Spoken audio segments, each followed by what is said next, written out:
Hello and welcome to the Mandalika International Circuit in Indonesia for the very first time on a Grand Prix weekend. How exciting does that sound? We were here a couple of weeks ago for the first test, and now we're back here for the first Grand Prix in a quarter of a century. The entrance is ready, the paddock is ready, the circuit is ready. So let's take a look on this media day ahead of the actual Grand Prix, getting underway nice and early tomorrow morning. Right, let's move this way. First is going to be one of the most unathletic jump downs you've ever seen. But you're not here for my athleticism. We're here to talk MotoGP, of course. And as I said, this is going to be the first Indonesian Grand Prix in 25 years since we went to Sentul on the outskirts of Jakarta in 1997. How things have changed since then. An incredible amount. We're just on the outskirts of the paddock at the moment. And one of the biggest things that I noticed, I was here, of course, at the test. You might have seen myself and Simon Crafar live every afternoon and on After the Flag as well, is that the work that they've put in those 3 weeks, 4 weeks, is unbelievable.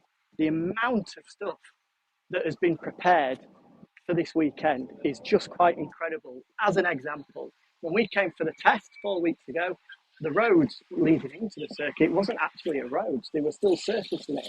The Xavier Artigas drives by on his scooter. But now, 4 weeks later, it is a dual carriageway on both sides. They've done an incredible amount of work. Hopefully we'll be able to finish in the pit lane and actually show you the grandstands as well.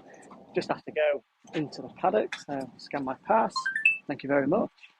The grandstand, when we were here, was just the mere bare bones of it. We showed in After the Flag the construction work that was going on, and now it is completely finished.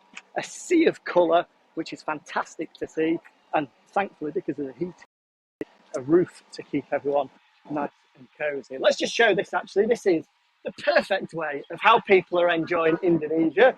Hiroshi Ayama, team manager here, doing a slightly different team manager job. What's going on here, guys? Getting the most out of the coconut milk. Here we go. Looking good. Tomcat Chantra trying to juggle it underneath. Good work, guys. I mean, there's a lot on the floor. Come on, top it up. Good work. What do you think? Is he doing a good job? I don't think so. Team manager Hiroshi has never done more in his life.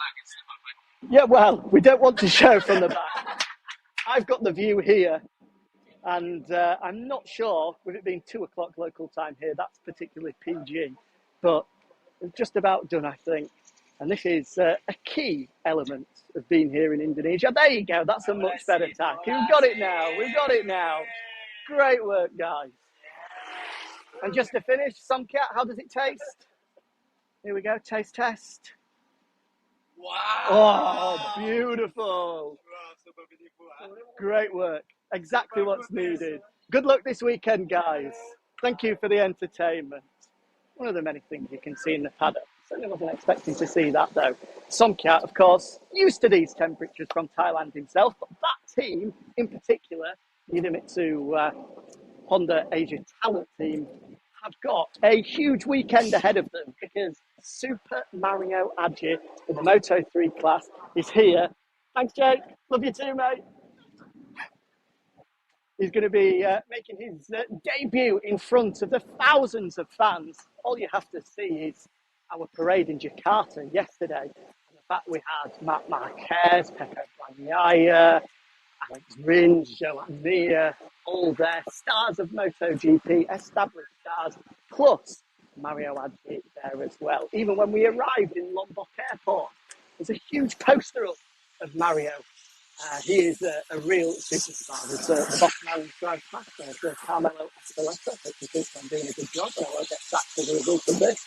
But this is the paddock then, and as I said, a huge improvement, a lot of development gone on since we were here for the test, in particular, of course, the fact that we now have Moto2 teams here as well, so it's a lot fuller, which is nice as well, because it brings a little bit more atmosphere to it. Not too many fans here at the moment, with no track action, but we are told that Friday is going to be really, really special. Lots of people coming in on Friday. The tickets pretty much sold out, as I'm aware of. We'll just move over to the left-hand side to show you off the garages to the left. Here is Akiayo's team. Moto3 on the left there with Danny Holgado and Jaume Macios all on there. Instagrams yesterday, like many riders, were out enjoying the beaches here in Lombok. I, in particular, went on a little drive with some friends and enjoyed some of their beaches. Super nice to be able to experience Lombok. What a beautiful, beautiful island it is. I'm staying here a little bit longer just to get a little bit of shade because it is quite hot. But okay, we'll move on. That's enough shade for now. In terms of MotoGP, of course, last time we were here, it was the Hondas that stole the show, alongside the Suzukis, you would have to say as well. Both Paulo Espargaro and Marc Marquez were particularly impressive, as was Taka Nakagami as well. I think he's one to look out for this weekend. But in terms of the race pace, I'm speaking to a couple of people there that weekend. They said if the race was to be held the day after the test finishes, that both Joan Mir and Alex Rins were probably the favourites. They have incredible pace. But a lot has changed since then, as I'm sure you're aware. The resurfacing has been done here after a couple of minor issues to make sure that the circuit is in the best possible condition for by the time we do go racing on Sunday. And it looks as though they have done a particularly good job as well. As we look at these guys, still celebrating, I'm sure, after their victory last time out in Qatar. There is Michele Massi as well. All good? How are you? All good. Yes, good. Still celebrating Definitely that win? Yeah. Now we stop celebrating. Yeah, okay. Now we're focused on this race. Back to business. Hopefully another celebration this weekend. Those guys have been out here quite a while, actually, because the Grassini team, with a couple of sponsors that they've got, have a huge presence in Indonesia. When we're driving into the circuit and driving from the airport to the hotel, the amount of signs are across the roads that you see both Enea Bastianini and Fabio Di Gianantonio front and centre is actually quite unbelievable. You think, obviously, Enea a victor last time out, but prior to that, you wouldn't put them in the category as the go-to names of MotoGP in Indonesia, but because of the presence they've got with a few sponsors, they are the big names, the big stars in MotoGP, as they all are, to be honest, as well, by looking at the arrival of the riders here. So, things to look out for then before we get into pit lane. A couple of bikes warming up, so we might just go this way, actually. It'd be nice to see some bikes warming up. By the sounds of it, I think it's a Suzuki. Might get a bit loud, though. It's just turned off. I can definitely smell it. Seems like a Suzuki. But yeah, a few things to make you aware of then. Take these off. Coming up today, around 4:30, 4:45 local time, of course. So 2.5 hours time, myself and Simon Crayfar will be talking you through the preview of this Indonesian Grand Prix. And then we have the press conference at 5 o'clock. 5 riders going to be present. Unfortunately, not this man now, Joan Mir. We were speaking to the 3 men of the podium last time out in Qatar. Enea Bastianini, Paulo Espargaro and Brad Binder. The world champion Fabio Quartararo will be there, as will daytime world champion Marc Marquez.